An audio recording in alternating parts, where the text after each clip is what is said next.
There are many stories about Thomas the Tank Engine. Some of the memorable ones include how he pulled his first train but forgot about the coaches, his first trouble with trucks, and how he went fishing. But the most memorable of them all was the time when he helped rescue James from a nasty accident which awarded him his branch line. Early one morning, Thomas was being filled with water ready for the day's work when the Fat Controller arrived. "The famous storyteller Mary Marvel will be arriving on Sodor today," said the Fat Controller. "She has heard all about your stories and would like to publish one about her trip. I want you to make her trip a memorable one. She's waiting at Brendan Docks." "Yes, sir," replied Thomas. "And be sure to arrive at the Sodor Library at Abbey Station by this afternoon," added the Fat Controller.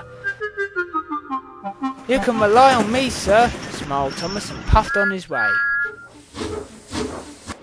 When Thomas arrived, he and his driver saw a smartly dressed lady with a notepad and a red box of biscuits.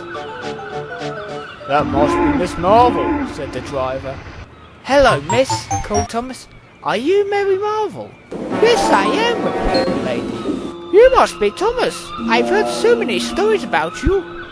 "Yes, the Fat Controller said you heard about my adventures," smiled Thomas. "I hope to publish a book about my trip," replied Miss Marvel.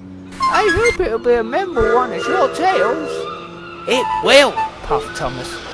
"You'll have to come into the cab with me and the fireman," said the driver. "It's dirty, but I can show you all the controls and gauges about the cab of a steam engine." "That would certainly be educational," smiled Miss Marvel, and climbed into Thomas's cab. Once she was aboard, Thomas puffed off to start the journey. Thomas puffed along through the countryside. "Did you hear about the time I raced Bertie the bus?" Thomas asked Miss Marvel. "And how I got stuck in the snow and Terence the tractor pulled me out?" But before Miss Marvel could reply, Thomas saw James blowing steam in an alarming way. "Looks like James is in trouble," said the driver. "He better stop to help." "What's wrong, James?" asked Thomas. "You should be at Mayfreight by now. You're late." "My coupling water snapped," James groaned. "My passengers are going to be late on their trip to the mainland in Bertie the bus." "Coupling rods are very important," explained the driver to Miss Marvel. "They're used to help the engine's wheels turn and help them pump their pistons and travel along. Edward the Blue Engine broke one of his crankpins once while pulling a visitor's train. He had to puff along with his coupling rods off, which made it work hard for him in the wind and rain." "Fascinating, educational," smiled Miss Marvel.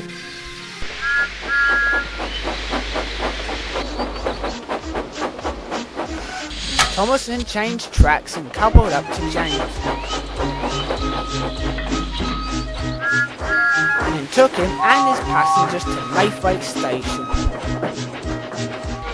They soon arrived on time.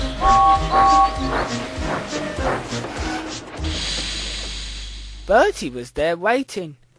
"Thank you, Thomas," smiled James.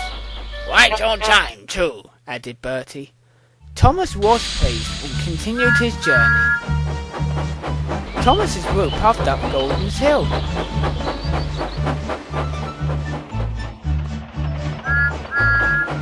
Thomas puffed all the way to the top and stopped. "Golden's Hill was named after Golden the Big Engine got stuck up it with his train of trucks," said Thomas. "Edward had to help him get to the top and over."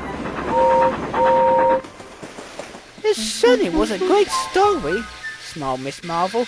"I remember reading that book once by the Thin Clergyman when I was a little girl." Thomas then puffed down the hill and back on his way. But he hadn't gone far when he saw Emily with a train of flower trucks. "What's wrong, Emily?" asked Thomas.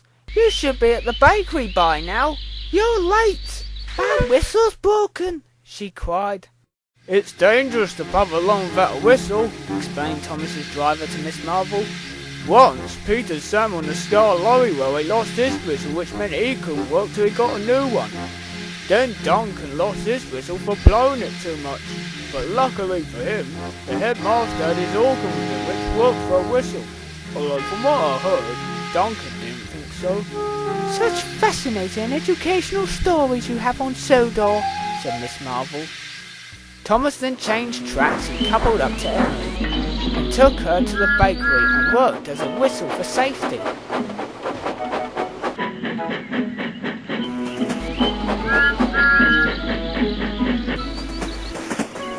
They arrived on time. The baker was pleased. Well done, Thomas, he said. Now we can make our bread for the public. Thank you, Thomas, smiled Emily. Once again, Thomas puffed back on his journey. Why don't we take you to Cloven's Gate, suggested Thomas. The narrow gauge engines have interesting stories, including the one about Duke. That's a splendid idea, said the driver. I'm sure the thing controller wouldn't mind. But on the way, they saw Percy. The recent rainfall had made a river overflow, and Percy was stuck in the water for the third time. Without any firewood, his fire had gone out. Oh dear, cried Thomas. This is the third time Percy has had trouble with water. He once helped my passengers get home and got stuck in the water. And he passed the danger sign and took a plunge also. We'd best get him out, said his driver. Otherwise he'll be washed away. So Thomas puffed into the water. It was a lot deeper than Thomas thought. Oh my, cried Miss Marvel as she stood on a box of biscuits. The water was sloshing Thomas's fire, but he kept going and soon pushed Percy out of the deep water and back onto dry rails. Thank you, Thomas, smiled Percy. Thomas pushed Percy into a nearby siding and then puffed back to change tracks and headed off to the library.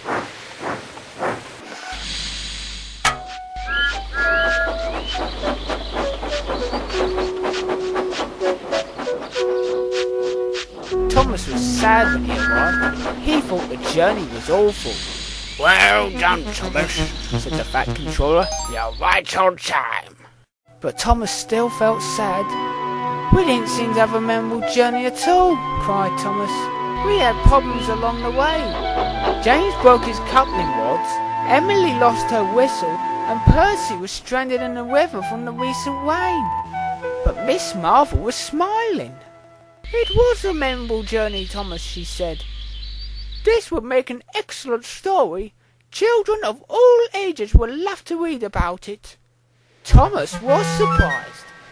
Your driver told me all about the important things about railways, and about all the history about each of your friends, added Miss Marvel. And just like the story that awarded you a branch line, you have certainly shown why your controller awarded you a branch line.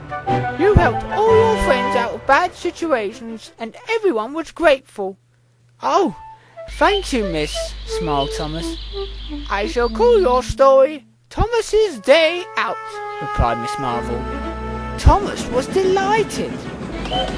Later, everyone, including children and engines, listened as Miss Marvel told the story about Thomas's day out with all his friends on the island of Sodor.